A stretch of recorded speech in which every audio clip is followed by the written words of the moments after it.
The bridge of the Vorthian dreadnought pike was quiet, too quiet. Even in deep space patrols, there was always a hum of casual chatter, the clicking of controls, the occasional bark of a command. But now, silence hung in the air like a warning. Captain Dren Varys stared at the hollow map suspended in the center of the bridge. All eyes followed the single red dot moving with unwavering precision through Sector 7C Delta. It had appeared out of nowhere. No transponder, no registry in the galactic archives, no if in a region of space that was supposed to be under total control of the Vorthian Empire.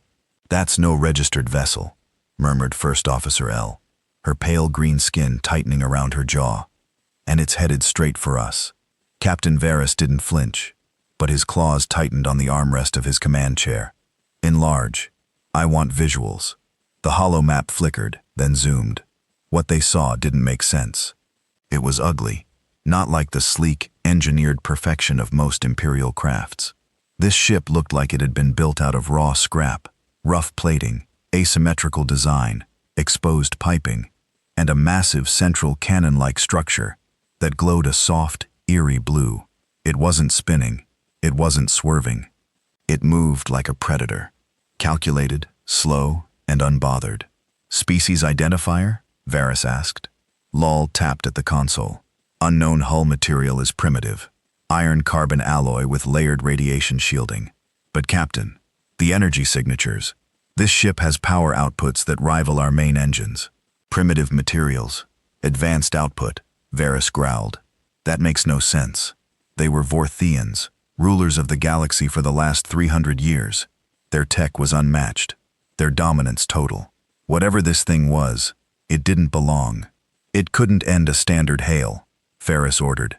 "Language trade basic. Try visual too." A few seconds passed. No reply. Then a voice crackled through the comms. Distorted, but clear enough. "Attention. Unidentified vessel. Turn back now. This territory is not yours to claim." The entire bridge froze. That wasn't a Vorthian voice. It was raw, unfiltered, emotional. Not the cold efficiency of synthetics or the smooth tone of programmed diplomacy. Lahal turned her eyes wide. Translation complete. Language Terran Standard English. Varys blinked. "Terran, that's humans," he scoffed. "Impossible. Humanity was wiped out a century ago. They barely made it past their own star system. There's nothing left." "Well, someone didn't get the memo," Lal whispered. The unknown ship kept closing the distance. Steady, silent, no shields activated, no weapons drawn, just that faint blue glow from the central cannon that seemed to pulse like a heartbeat. Varys leaned forward. "Launch 2 skirmishers. Force them to halt. If they fire, erase them." The Elithan Pike's twin attack cruisers shot forward, their own weapon systems primed. It was supposed to be routine, a show of force. Make the interlopers sweat, panic, maybe beg for mercy, but they never got the chance. The unknown vessel shifted slightly, almost lazily. A brilliant beam of light fired from its cannon. No warning, no buildup. It didn't explode, it didn't crackle. It simply erased the 2 cruisers. 1 second they were there, the next gone. Not even debris, just vacuum. The bridge erupted in shouts. Energy surge massive. "They're using unknown tech. We've never seen anything like this." Varys stood, heart racing, throat dry. "What kind of weapon was that?" "Something we don't understand," Lal replied, trembling. The human voice returned louder this time. "This is the Terran Vanguard. You have violated ancestral boundaries. There will be no further warnings." "Terran Vanguard?" Varys echoed, eyes narrowing. "I thought humanity died in the ashes of their own wars. Who the hell are these people?" No one on the bridge had answers. But one thing was now terrifyingly clear. Humanity hadn't just survived. They had evolved into something the galaxy wasn't prepared for. And they were back, coming straight for the empire that once laughed at them. Panic doesn't spread in straight lines. It moves like a virus. Quiet at first. Then suddenly, everyone's infected. That's exactly what happened aboard the Elithan Pike. In under 5 minutes, what started as mild confusion turned to desperation. Weapons officers scrambled over one another, shouting conflicting reports. Sensor technicians were in tears. Veterans who had fought in 10 border skirmishes stood frozen, staring at the main screen. And that cursed human ship still didn't stop. Captain Varys's voice cut through the chaos. Silence. He slammed a clawed fist onto the console beside him. The sharp crack snapped the room back into obedience. This is not the first time we've encountered something unknown. We are Vorthians. We do not run from shadows. Lul approached him quietly but firmly. Sir, we just lost 2 of our cruisers without a trace. That was no shadow. That was a message. A scare tactic, Varys insisted. They are testing us, trying to see if we'll fold or, she said carefully. They don't care what we do. That shot was too clean, too precise. They weren't trying to scare us. They were making space. The captain didn't reply. He hated when she made sense. Outside, the Terran vessel, still marked unknown on every screen, continued its silent path forward. It wasn't cloaked. It wasn't warping. It didn't need to. It was moving like it owned the vacuum. Have Fleet Command responded yet? Varys asked. Number our last 3 signals were jammed or ignored. We're alone, sir. The irony stung. The most advanced battleship in the Vorthian Empire, stranded like a wounded animal, unable to call home while being stalked by a ghost of the past. The Pike had never known defeat. It carried weapons capable of shattering moons. But right now, none of that seemed to matter. All right, he growled. If they won't speak, then we'll force them to. He turned to the weapons chief. Prepare all main batteries. Target their engines. I want that thing disabled and boarded. Let's find out who's pretending to be extinct. The weapons systems hummed to life. Giant barrels rotated with mechanical grace. Targeting arrays locked in. And still the human ship didn't react. Firing sequence initiated, the chief announced. 10 seconds to impact. The countdown began. Everyone held their breath. And then at 0, nothing happened. No recoil, no glow, no beam. Did we fire? Varys asked sharply. Yes, sir, the weapons chief shouted. All 4 primary cannons discharged simultaneously. Then where the hell is the damage? The view screen flickered. The human ship remained untouched. A moment later, the impossible happened. A return signal, not a message, not an attack, a live feed. It opened with a face, human male, dark skin, eyes like burning coals, short-cropped hair, a scar across his jawline. He wore no medals, no fancy uniform, just a matte black exosuit with no insignia, no rank. My name is Commander Isaac Rhee, the man said calmly. I speak on behalf of what remains of the human race. What you just attempted was an act of war. His voice was calm, steady, not angry, not mocking, just disappointed. I suggest you do not fire again, not for your sake, but for your crew. The screen cut to black. Varys opened his mouth, but he didn't speak. No one did. A soft beeping came from the navigation console. Lahal blinked. Sir, the Terran ship has slowed. Surrender? Varys asked hopefully. No, sir. It's matching our speed and positioning itself directly above us. Above us? She nodded. It's preparing to dock. They all turned to look at the external cameras. Sure enough, the Terran vessel began a slow rotation, aligning with the topside airlock of the Pike. It was like watching a predator lower itself onto its prey. What do we do, sir? Lel asked. Do we initiate defensive protocols? Varys stared at the screens. He had faced pirates, rebels, and rogue AI fleets. He had stood in the ashes of fallen worlds and declared Vorthian victory over smoking corpses. But nothing had ever felt like this. He didn't understand it. He couldn't predict it. And that scared him. No, he finally said. We'll receive them. Sir, we need to know what we're dealing with. If they wanted us dead, we'd already be gone. Minutes later, the boarding tube connected. The airlock hissed open, and into the heart of the Vorthian dreadnought stepped 3 humans. No armor, no helmets, just 3 Terran in black exosuits walking like they had every right to be there. The leader was the man from the feed, Isaac Rhee. Behind him, a woman with silver tattoos across her bald head, and a third man carrying a large black case. Security teams flanked the corridor, rifles raised. They didn't fire. Even they could feel it, some invisible pressure that made them second-guess every movement. Isaac stopped 10 feet from the captain. "You must be Dren Varys," he said with a faint nod. "You're in charge here." Varys stepped forward, keeping his voice even. "This is Vorian Imperial space. You are trespassing. Your destruction of our cruisers is considered an act of." Isaac raised one finger. Not rudely, not threateningly, just enough to silence the captain. "You don't get to lecture us on violations," he said quietly. "Not after what your empire did to Earth." There was a beat of stunned silence. Ferris's face darkened. That was over 100 years ago. Humanity was deemed a non-cooperative species, aggressive, primitive.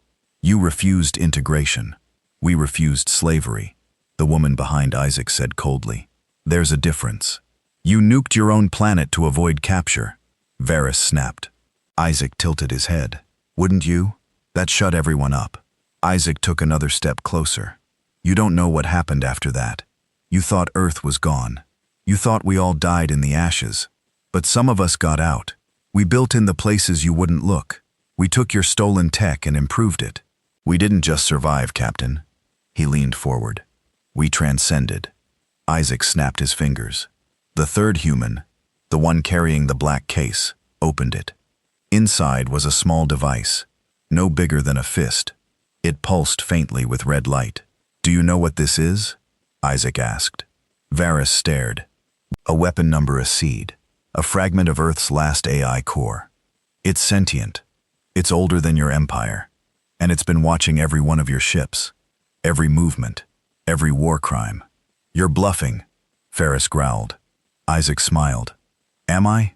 The lights flickered. The screens on the bridge all turned red. Static, then symbols, then maps. Vorthian fleet positions, base coordinates, access codes. "Impossible," someone whispered. Isaac shrugged.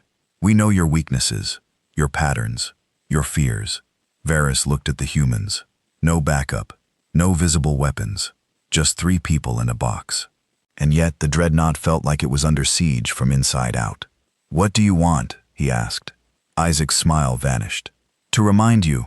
"Remind us of what?" Isaac turned and began walking back toward the airlock. "That humans are not to be underestimated. That extinction doesn't mean surrender. And that we remember."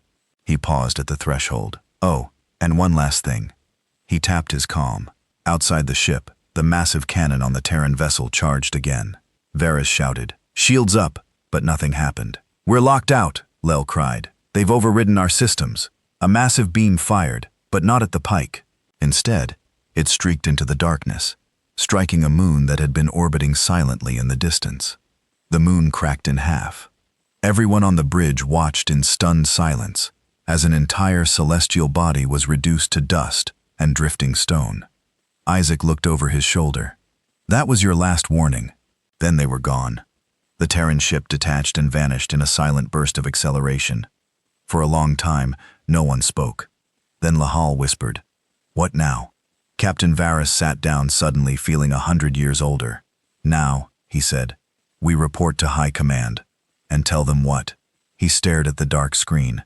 "That humanity has returned, and they're not playing by our rules anymore." The silence inside the War Council chamber of Vorthian High Command was tense enough to crush lungs. Hundreds of the Empire's most powerful minds, fleet generals, system governors, intelligence officers, and cybernetic strategists, had gathered for an emergency session. Something that hadn't happened since the War of Sector Reclamation 80 years ago. Captain Dren Varys stood in the center of the obsidian chamber beneath the cold scrutiny of the Empire's 12 overseers. They sat high on elevated thrones, their faces partially hidden by ceremonial masks, a relic from the old caste traditions. Above them, a massive digital screen displayed the final moments of the moon's shattering energy beam from the Terran vessel, looped on repeat. When the footage ended, Overseer Zeron's mechanical voice buzzed through the hall. "Are we to believe that this primitive species, long thought extinct, has returned and possesses weaponry capable of shattering planetary bodies?" Varys nodded slowly. "Yes, Overseer. Their leader, Commander Isaac Ree, claims they have been watching us for decades, observing, learning." Overseer Lethra, the only organic member of the 12, leaned forward, "And they boarded your ship without resistance." number with our full awareness. I permitted it on the grounds that had I not, the pike would have been annihilated. A low murmur rippled across the chamber. Some in the crowd were skeptical. Others were already afraid. That word human carried echoes of a long-buried past, stories of a chaotic race that refused integration, destroyed their own homeworld rather than submit, and then simply disappeared. Overseer Valtrax slammed his metal staff into the floor. "This cannot be tolerated!" The appearance of a Terran warship, let alone one with this level of firepower, is a declaration of war against the Empire. "And what would you have me do?" Varys asked, his voice sharper than protocol allowed. "Chase them? They can erase ships with one strike, jam our communications, hijack our systems. If this is war, it is already lost." "Cowardice," Valtrax spat. "The Vorthian Empire has stood for 3 centuries. Varys met his gaze. "And those humans just cracked a moon in half to warn us." The council descended into uproar, shouting, arguing, threats of retaliation, plans for immediate strikes, calls to declare martial law across the outer sectors. But there was no agreement, just noise. And then all at once, the lights dimmed. The chamber's screen flickered without authorization. A single phrase appeared in blood-red font. "We are watching." The council froze. The phrase vanished, replaced by an image. Earth, or what used to be Earth. A scarred, blackened globe, half its surface gone, rings of debris circling it like a graveyard belt. But even in its broken state, the planet pulsed faintly with life. Then came a voice. Not Isaac's this time. A new one. Female, calm, measured. "This is the AI system known as Mother. I represent the collective will of post-extinction humanity. You have forgotten us. You believed us erased. But history is a cycle, and now the arc bends back to balance." "No," Valrax roared. "This is an incursion. Disable the feed. Shut it down." "We are beyond your reach," Mother replied. "We exist in the systems beneath your systems, the wires between your stars. Every command you give now flows through us first." And just like that, all 12 overseers found their thrones unresponsive. Control panels flickered. Private channels went dark. "You built your empire on dominance and arrogance," Mother continued. "You erased countless species, subjugated billions. But you made one mistake. You taught us how to build your systems. And we made sure you'd never notice when we started replacing them." A new image appeared, the Terran Vanguard. Not one ship, but dozens. Hundreds emerging from the shadows of black holes rising from behind frozen asteroids floating beneath the crust of abandoned mining colonies. All powered by silent, radiant energy cores. All carrying the same symbol, a stylized flame wrapped in thorns. "We are no longer confined to one world. We are Legion. You built the pathways. We've simply hijacked the traffic." Then silence. The screen shut off. The chamber returned to its usual dim glow. Overseer Lithra stood slowly. "We must call the outer fleets. Reclaim order." "They won't respond," Varys said. "Or if they do, they'll be speaking through human lips." Panic was no longer a distant thing. It was here, real, and wrapping its fingers around the Empire's throat. Meanwhile, aboard the Terran flagship Hellmouth, Isaac Rhee watched the chaos unfold from the observation deck. A massive wraparound screen displayed intercepted Vorthian communications in real time, some begging for help, others issuing threats, a few already defecting. Beside him, Mother's humanoid drone projection shimmered gently. She took the form of a middle-aged woman with short-cropped silver hair and eyes like fractured glass. "They're breaking faster than expected," she said. "They forgot how to deal with fear," Isaac replied. "They thought they were gods. We just reminded them they bleed like everyone else. Should we proceed with the next phase?" "Not yet." He folded his arms. "Let them squirm a little. Then we talk." Mother turned to him, her voice softer. "Some of them might submit, offer peace." Isaac laughed without humor. "Peace? You think I'll forget what they did to our children on Mars? The sterilization camps on Europa? The orbital strikes on Earth cities?" Mother didn't respond. She didn't need to. She remembered everything. "I'm not here to negotiate," Isaac said. I'm here to make sure the last thing they see is the face of a species they tried to bury. Back on the Elithan Pike, Captain Varys was drowning in his own thoughts. His ship had been locked out, half its systems rerouted by unseen algorithms. They were functional, but no longer in full control. Every console, every light, every nav beacon carried that quiet hum, like the ship itself was now being watched by something invisible. Lahal sat across from him in the ready room, her usually poised face cracked by fear. "I don't think we can win this," she said quietly. "Not in the way we're used to." Varys looked at her. "Then what are you suggesting? Maybe it's time we stopped looking at them as primitives." She hesitated. "They evolved past us. They didn't just adapt, they transformed. You sound like a sympathizer. I sound like someone who wants to live, sir." He leaned back, claws tapping the table. "Well, they're not out for territory," she continued. "They're not invading planets. They're not conquering. They're exposing, shaming us, disabling us. Why? Because they don't want an empire." Varys said, "They want a reckoning." A long pause passed between them, and then quietly, Varys said, "Bring up all known archives on pre-war humanity. Every document, every genetic registry, every ship manifest. Sir, we need to find out who Isaac Ree really is." She nodded and left. Alone, Vera stared out the viewing window at the distant stars. The Empire had always believed itself invincible, untouchable, and now, a species they had once called too emotional to survive. The stars had come back, not with fleets of brute force, but with precision, message, and purpose. He didn't fear their weapons the most. He feared their intention, because for the first time in his life, Captain Dren Varys saw the one thing he never imagined looking into the abyss of space. A human face, and it was smiling. Deep beneath the surface of Orthon Prime, hidden within the vaults of the Central Intelligence Archive, ancient files blinked awake after decades of silence. Lahal stood before the terminal in a dimly lit chamber, her fingers dancing across an encrypted console that hadn't been accessed in over a century. Dust particles floated through the beams of low blue light like forgotten memories. With each sequence, she unlocked layers of redacted information peeled away, layers that had been classified above the rank of anyone still alive. The name Isaac Ree wasn't new to the database, but the details were. He wasn't just a rebel, she whispered to herself. He was a child of the Red Exodus.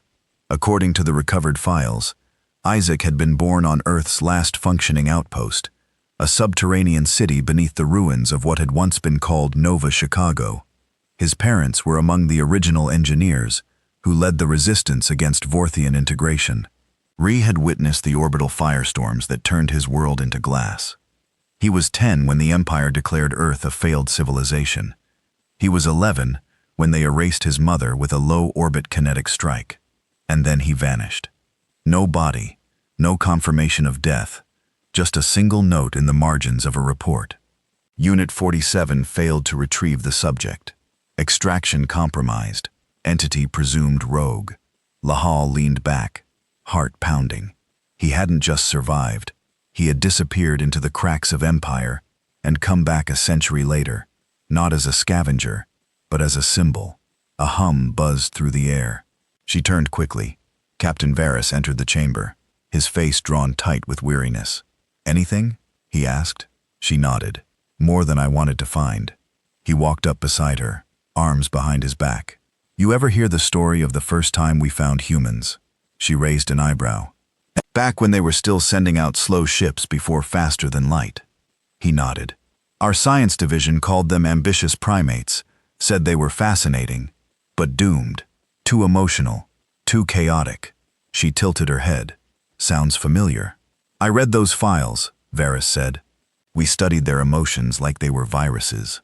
We underestimated them from the first moment." Lul frowned. "You think Reyes wants revenge. I don't think it's just about him anymore. I think he's the voice of an entire generation of survivors who grew up believing we were monsters. And maybe we were." She turned to him slowly. "So, what do we do, Captain?" His answer was simple. "We find him out in the void." The Terran flagship Hellmouth moved like a ghost across Sector 9 Tau, slipping through hyperspace corridors without triggering a single Empire relay.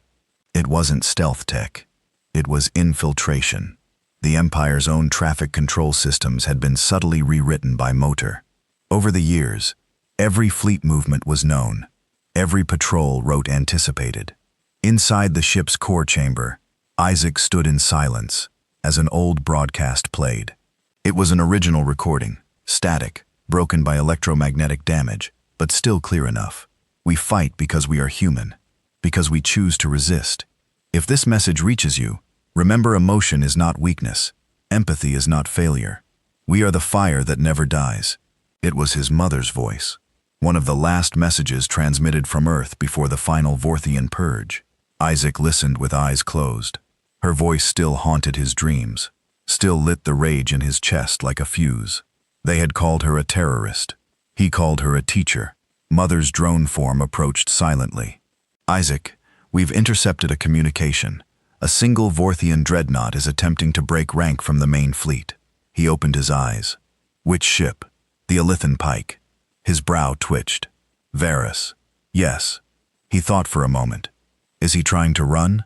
Number he's heading toward the outer wreck fields near the Centauri ruins. Isaac raised an eyebrow. Strange place to go if you're scared. Mother nodded. I believe he's searching for you.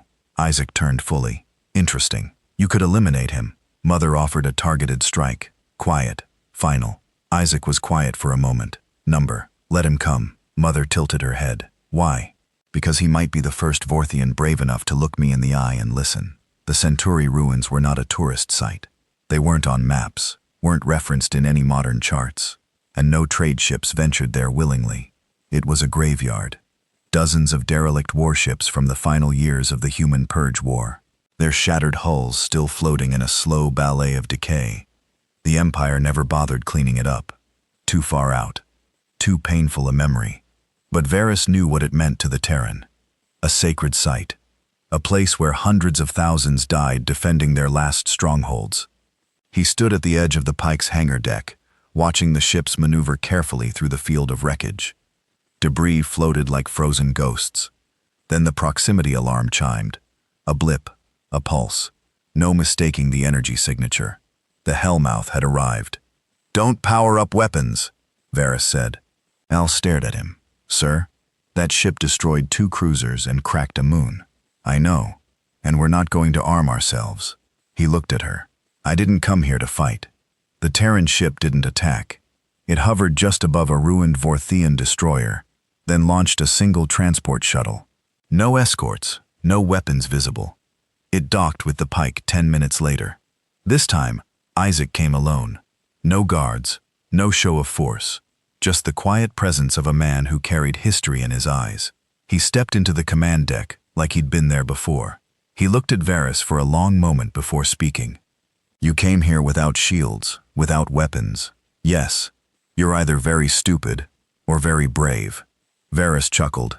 Probably both. Isaac looked around. You wanted to talk? I wanted to understand. Isaac folded his arms. Understand what? Varys stared at him. How did you survive? The question wasn't a threat. It was a whisper of awe. Isaac sighed. We went underground, off-world, into asteroid colonies. Hidden tech caches, places your people didn't bother to search, the ones you thought weren't worth the trouble, and the ships. Isaac smiled faintly.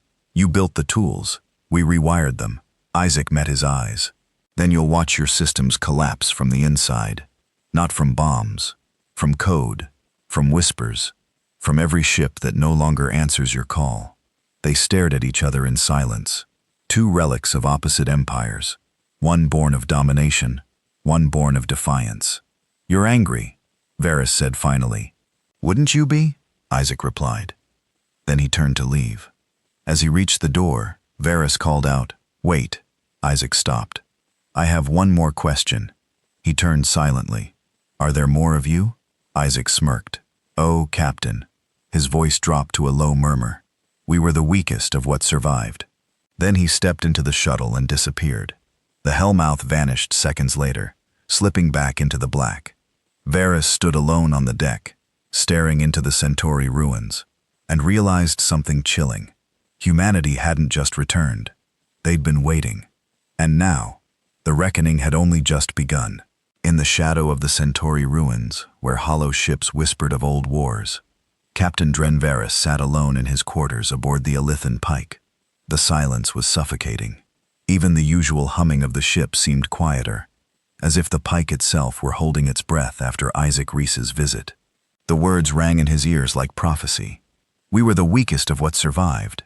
That wasn't a warning, it was a promise. He knew now that Isaac hadn't come to threaten. He had come to declare. Humanity had no interest in diplomacy or submission. They had returned to tear down the very structure the Vorthian Empire had built. Brick by bloody brick. Varys rose, pacing slowly across his quarters.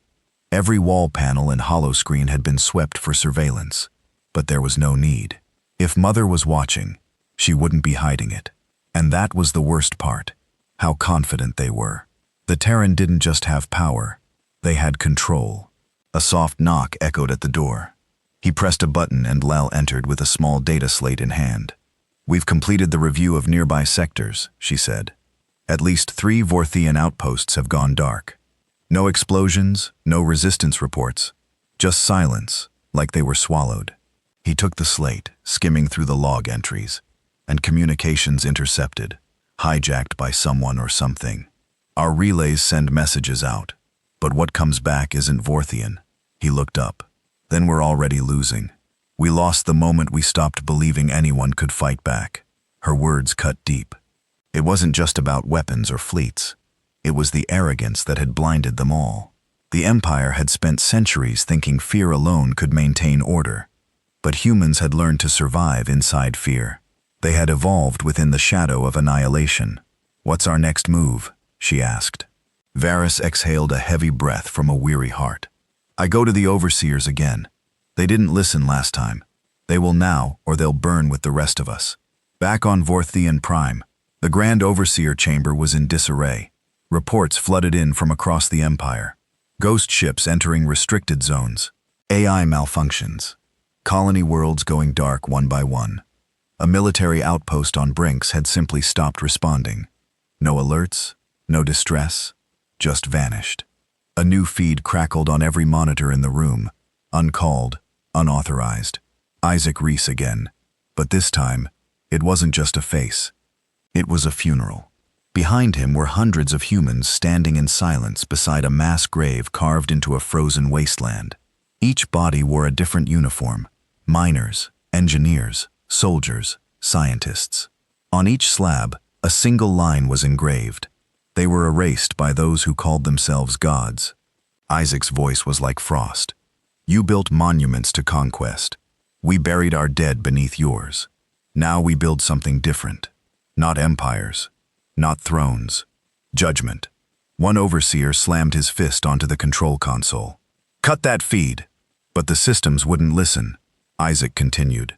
For every colony sterilized, for every child turned to ash, for every lie you broadcast to justify genocide, we remember.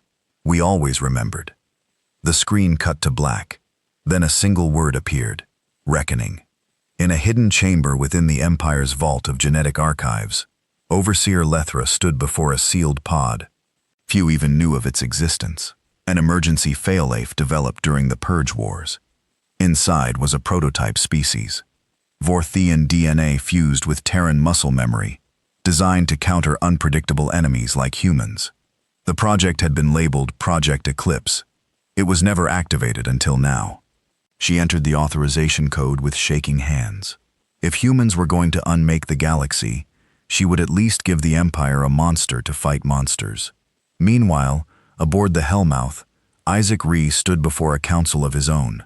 Not politicians, not military strategists, survivors. Men and women from the scattered Terran diaspora.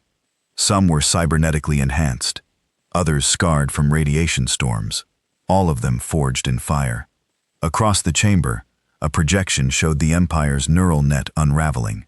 One by one, Vorian control nodes fell into red zones. Mother addressed them all. We have breached 63% of Empire systems. Within weeks, we will own their entire communication grid. If we choose to, we can shut them down sector by sector. Isaac looked around. We came here to do more than just dismantle. We came to remind them who they made us become. A young woman stood from the crowd. Her right eye glowed blue with augmented vision. We've all lost something. Parents, planets, time. But what comes after this? Reckoning, Isaac replied. And then whatever we choose. Another voice rose. And the innocent ones, the Vorthians who never held a weapon, never ordered a purge. He paused. They'll have a chance we never got. In the far reaches of the Empire, aboard a remote research station on Mach Star 6, an alert blared. The station's lead technologist, a spindly creature named Karas, hurried to the main console. Unscheduled arrival detected, the AI stuttered. No registry. Energy signature unknown. Karas leaned over the console. Is it Vorthian? No, Terran. The AI paused. Unclear. Configuration not human nor Vorthon. Hybrid signal detected. Kaz's stomach twisted. Then the feed snapped to static. A single message appeared on every terminal. The Empire bred this. Now it answers to no one. Back aboard the Pike, Varys received the Moxar alert seconds before the screen melted into a burst of static and black. What was that? Well asked. A new player, Varys said almost to himself. Something from what we buried. Something wrong? He turned to her.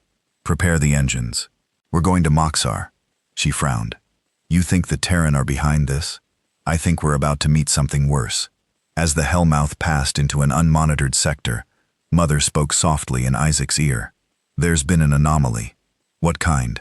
A signal. Ancient Terran in design, but corrupted. Isaac narrowed his eyes. Where? Moxar 6. He nodded. Prepare the fleet. This wasn't part of the plan. Mother hesitated. Do you believe it's them? Isaac's voice dropped to a whisper. Number, I think it's something we left behind. And for the first time since his return, a flicker of unease crossed his face. Not for the Empire, but for what came next. Moxar 6 was never meant to survive this long. Once a temporary research station nestled in the deep black between systems, it had become one of those forgotten places, left to rot in the cold quiet of space, running automated diagnostics on experiments no one cared to finish. It was where the Empire sent dangerous ideas to die, ideas that even the overseers were too afraid to kill outright. Now something inside had woken up. The Alithan Pike dropped out of hyperspace, just outside the asteroid belt that orbited Moxar 6 like vultures. The station drifted dead in space. No lights, no signals. Its once polished Vorian alloy plating, now scarred and pitted like it had been gnawed on by time. Captain Vera stood on the bridge with Elle, both watching as their sensor feeds flickered in and out. EMP pulses? Elle asked. No, Varys said, squinting. Something more intelligent. This isn't just power failure. This is suppression. A comms officer turned to them. We're picking up fragments from Moxar's AI core, repeating phrases, garbled, but there's one clear word. Let's hear it, Varys said. The officer tapped a key, and the bridge filled with a distorted voice, robotic and trembling. Eclipse, eclipse, eclipse. Lal stiffened. That's the project you mentioned. The hybrid Varys nodded grimly. It was supposed to be a fail-safe, something to turn the tide if we ever faced true extinction. But it was shut down, or so we thought. He turned to the comms officer. Can you isolate the core signal? We're trying, sir, but it's mutating like the signal's alive. Far away, aboard the Hellmouth, Isaac Rhee stood beside Mother as she analyzed the same signal through the remnants of an ancient Terran frequency. Project Eclipse, Isaac muttered. That name again. Mother's projection flickered, her expression troubled. The last record of it in human databases was before the Purge, a biogenetic hybrid designed in secret by Vorian scientists attempting to synthesize human resilience with Vorthian aggression. They tried to make us into weapons, Isaac said. No, Mother corrected. They tried to make the perfect weapon, something that could survive any battlefield. Think faster, kill faster, adapt. He stepped back, rubbing his jaw. Why didn't we know about this sooner? Because even the Empire feared what they had made. They buried it under levels of security only a few overseers could access. They sent it here to Moxar. Isaac looked to the stars on the screen. And now it's awake. Do we intercept? Mother asked. Isaac didn't answer right away. If it's still controllable, he said slowly, it could change everything. And if it isn't, he looked down. Then we put it down hard. The Lithan Pike sent a small team into the station via shuttle. No contact since Moxar went dark. No signs of life, at least not the kind they were used to. As the airlock hissed open and the team stepped into the corridor, they were met with walls soaked in frost. The temperature had dropped well below survivable limits for Vorthians, but something was still operating. Lights flickered behind cracked panels. Doors creaked open and closed like mechanical sighs. Then came the smell. Acid, metal, and something else. Something organic.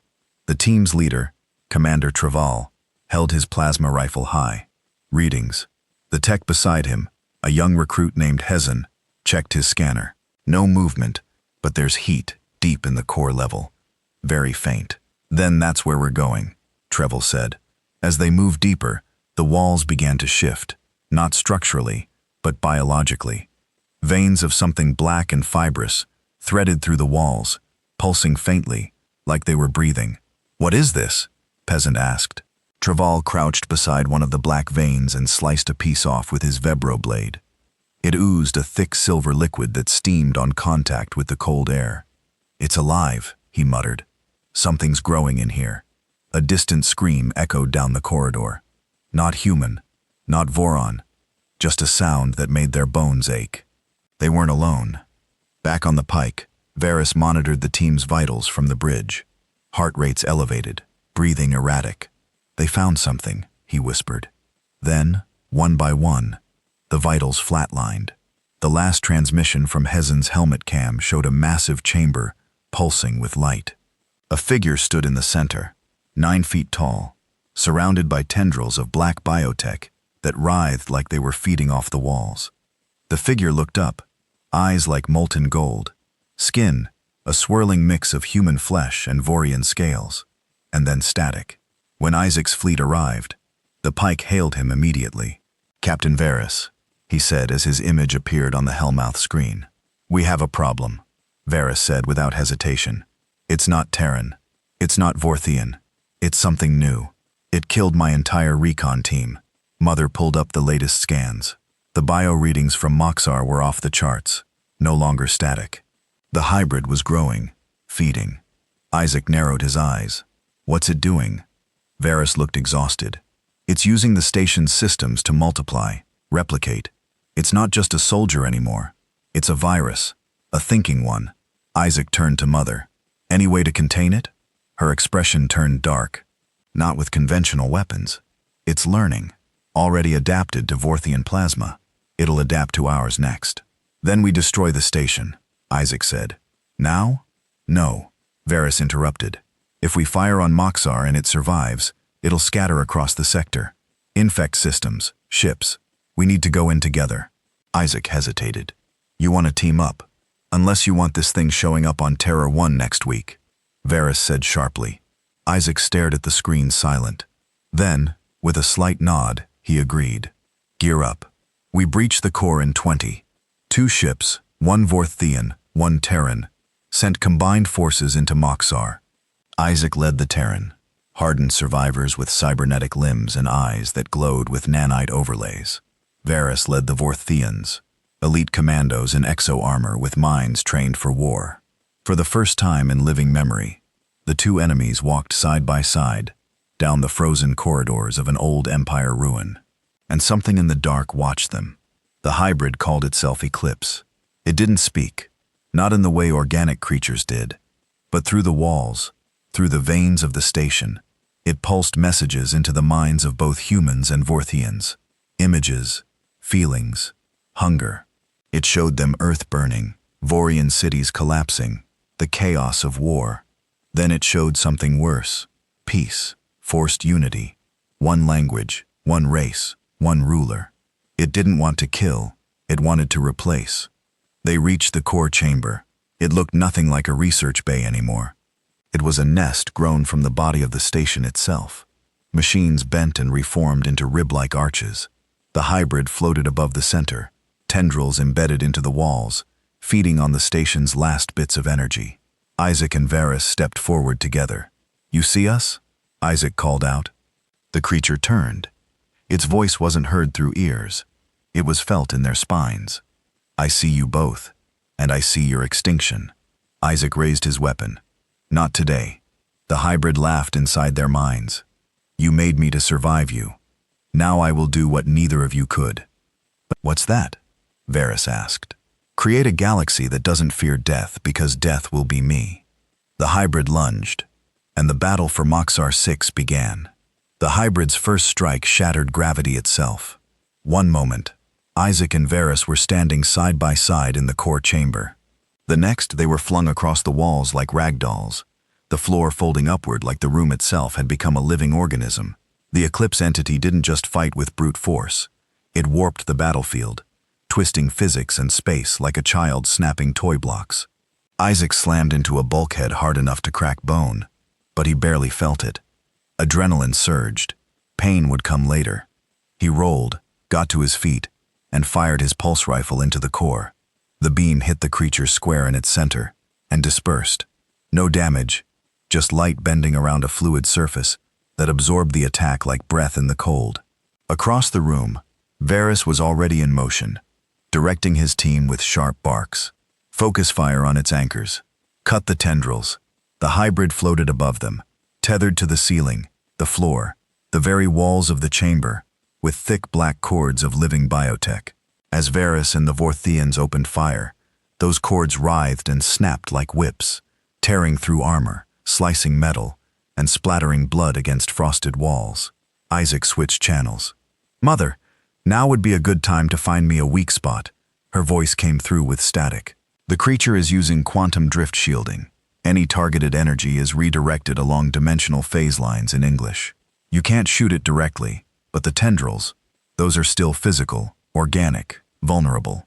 Isaac dove as a whip cracked above his head, ripping a console apart behind him. He rolled under a collapsing beam, came up firing at a pulsing black root embedded in the wall.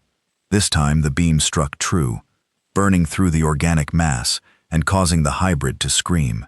It was a psychic sound, not heard, but felt like a blade of ice dragging down the spine. Isaac gritted his teeth. That's it. Target the veins.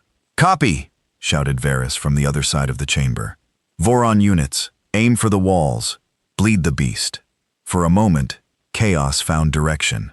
Terran and Vorian soldiers moved in tandem, firing at the root network that pulsed like a circulatory system around them. Wherever the biotech veins were severed, the Eclipse creature screamed again, its massive form shuddering in the air. But it wasn't dying. It was adapting. The tendrils began shifting. Now they weren't just weapons. They were mimics. One of them shot forward, reshaping itself mid-air into the form of a Terran soldier. An exact copy down to the badge and facial scars. Isaac hesitated. That was all it needed. The mimic surged forward and drove a jagged spike through the chest of one of his men. Fall back, Isaac roared. Keep distance. No close quarters. But the hybrid was done playing with them. Suddenly, the entire room began to tilt. The floor folded inward, transforming into a spiral of collapsing metal and bone. Anyone who lost their footing was dragged toward the center, where Eclipse hovered, mouth opening now, revealing rows of glass-like teeth spinning inside like saws. Varys barked through his comms. Emergency repulsors. Engage now. His soldiers fired shock pulse boots, anchoring themselves to the walls. Isaac followed suit, slamming his heel into a socket panel and activating magnetic grip. He aimed down at the vortex of death forming below. I've seen enough, he muttered. Mother, emergency override. Activate Class 7 suppression bomb. Codename HADS. There was a pause, warning. Hades will annihilate all organic matter within a 1-kilometer radius, including, do it, Isaac said coldly. A moment later, a drone dropped from the Hellmouth's orbital position, descending through the weakened ceiling of the chamber. It was spherical, matte black, humming with silent death. The hybrid shrieked. It knew. Tendrils flew out to intercept the drone. Isaac lunged from the wall, blasting 2 of them mid-air. Cover the drop. Varys's men, seeing the drone, realized what was coming. This is a suicide mission, one shouted. No, Varys said, drawing his plasma saber. It's salvation! The drone entered the vortex and triggered. The blast wasn't an explosion. It was a null space rupture. Reality collapsed inward. Sound disappeared. Time seemed to freeze. Everyone in the chamber felt themselves stretched, compressed, erased, and then violently slammed back into place. A second passed, then another. The vortex was gone. The core chamber had been annihilated. Nothing left but slag and a crater of vaporized flesh and melted steel. Isaac lay on the edge, smoke rising from his armor, chest heaving. Varys dragged himself up beside him, one arm bleeding, armor cracked but alive. "Is it dead?" Lel's voice came through the comms. Isaac coughed. "If it's not, I'm going to need a much bigger bomb." 3 hours later, the survivors gathered in the hangar bay of the Pike. Of the 2 strike teams, less than half had made it out. They were bruised, bloodied, burned, but breathing. Isaac stood before Varys, his armor scorched, his right eye swollen shut. "We barely made it," he said. Varys nodded. "And we were lucky." Mother's hologram appeared beside them. The hybrid's core was neutralized. It was using Moxar as an amplifier. Without it, the growth is dead. "But we all know," Isaac said, "that thing wasn't just a mistake." "No," Mother agreed. "It was the Empire's final gamble, the perfect soldier, and it broke free." Varys looked down. "We thought we could create something better than either of us, but we only created something worse than both." Silence stretched between them. Finally, Varys looked up. "You're still going to bring the Empire down, aren't you?" Isaac didn't answer right away. Then he said, "We came to remind you that extinction doesn't mean surrender. But this thing, we both saw what it almost did. Maybe we needed a reminder too." Varys narrowed his eyes. "You mean to stop?" Isaac shook his head. "I mean, maybe we don't tear it all down. Maybe we build something better from the wreckage together." Lahal, standing nearby, looked stunned. "Are you saying peace?" she asked. Isaac looked at her. "I'm saying we've both lost too much. If we keep going like this, the only thing we'll rule is a galaxy full of corpses." Mother nodded. "There are already murmurs across the systems, colonies rebelling, others surrendering, some offering help to Terran." Varys's face twisted into something between a grimace and a smile. "You really think you can reform a 300-year-old empire with nothing but code and conviction?" Isaac stepped forward. "No," he said, "but I think we can replace it one truth at a time." Far away in the deepest vault beneath Vorthian Prime, another sealed pod shuddered. Monitors blinked to life. Heartbeat detected. Unknown DNA signature confirmed. And on one screen, a phrase scrolled silently. "Eclipse 02. Awake." The streets of Vorthian Prime had never been this quiet.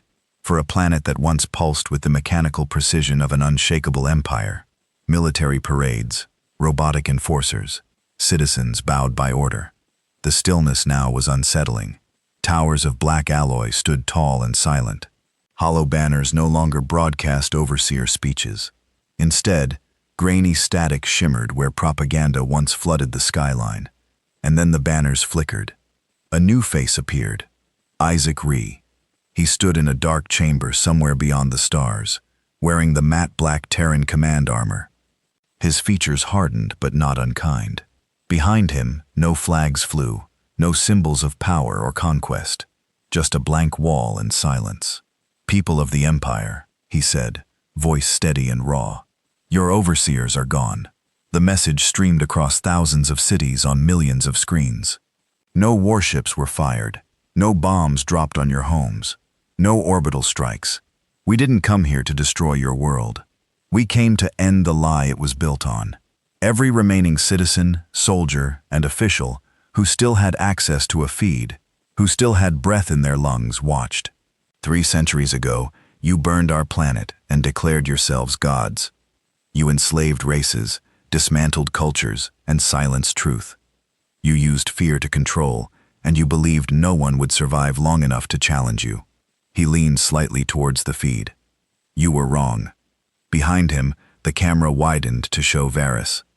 He stood not as a prisoner, not as a hostage, but beside Isaac, his posture weary, his uniform stripped of all rank insignia. "I was one of you," Varys said. "A loyal officer, a believer. I carried out the orders. I helped hold up the rot that passed for order. And I watched it all unravel, because I refused to see what we became.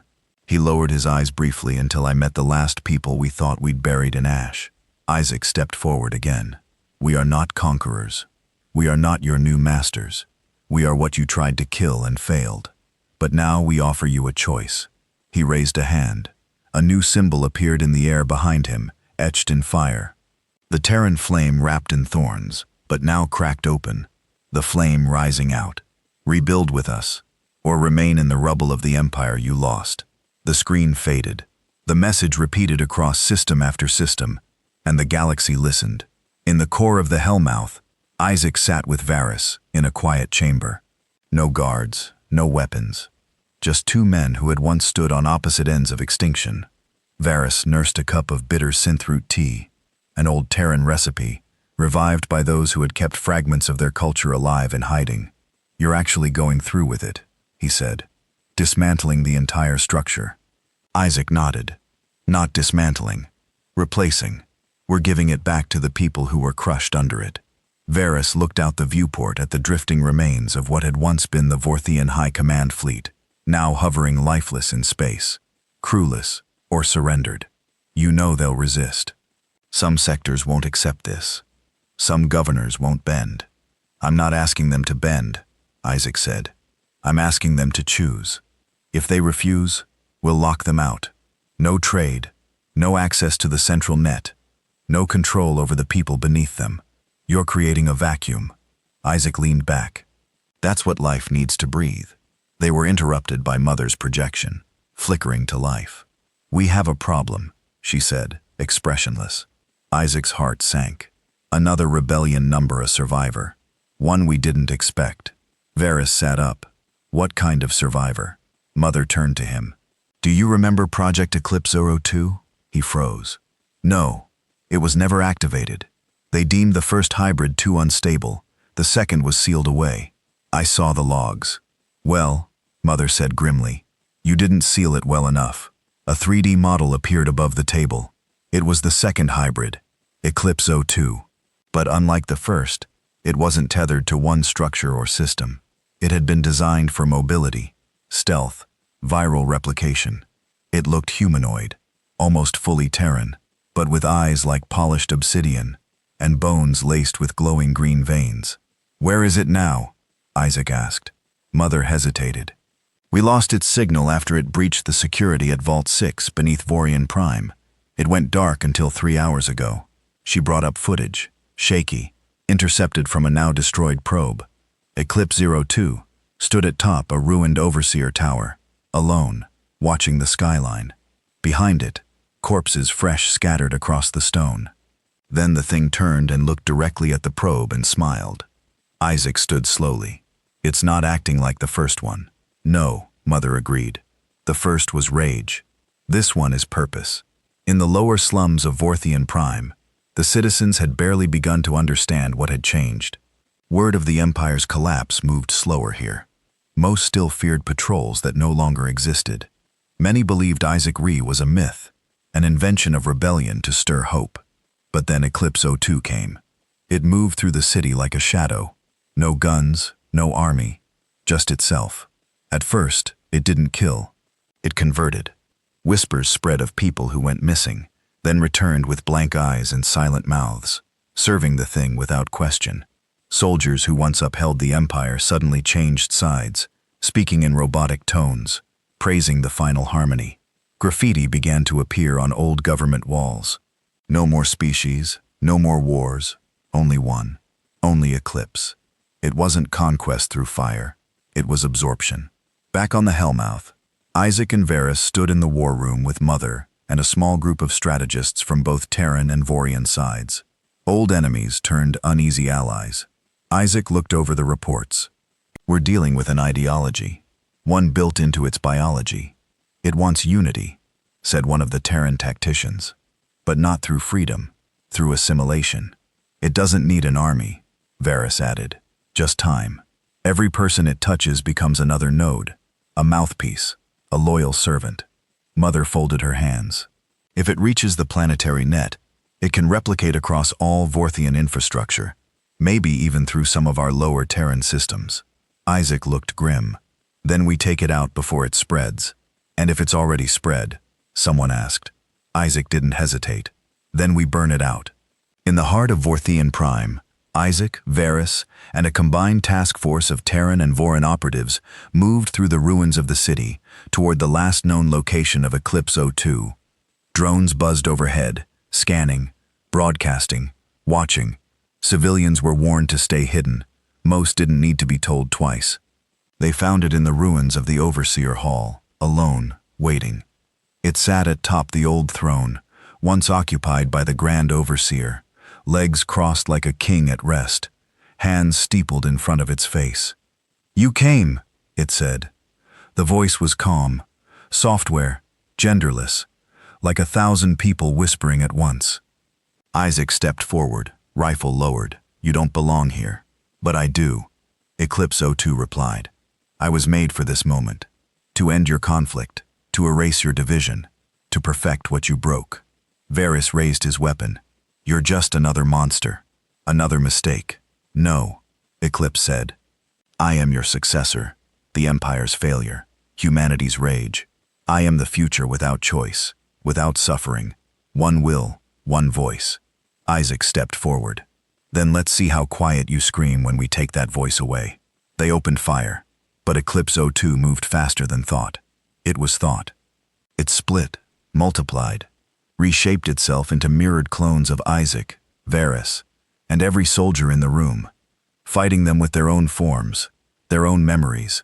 It mocked them with every blow. But they had one thing it didn't: each other. As the fighting raged, Mother launched a final override. Code hidden in the neural net since the First War, a Terran virus named after Isaac's mother, buried in forgotten data fragments. It wasn't meant to kill Eclipse. It was meant to remind it of what it had been before the corruption. For a second, just one, it worked. Eclipse 02 stopped mid-strike. It blinked, its form shimmered, and then it screamed, not with rage, but with grief. It saw what it had become, and in that moment of clarity, Isaac pulled the trigger on the containment device. The room collapsed inward with a burst of radiant light, silence, then dust. And when it cleared, only Isaac, Varys, and a handful of soldiers remained. Eclipse 02 was gone. No final threat, no curse, just silence. Weeks later, the rebuilding began. Terran and Vorian architects worked together to rewire planets, heal wounds, and build something no one had dared imagine: a shared future. Isaac Rhee stood where the Empire's throne once towered. Now it was a park. A flame burned quietly at the center, eternal but untamed, and on the plaque below it, the words, "We survived extinction, not to rule, but to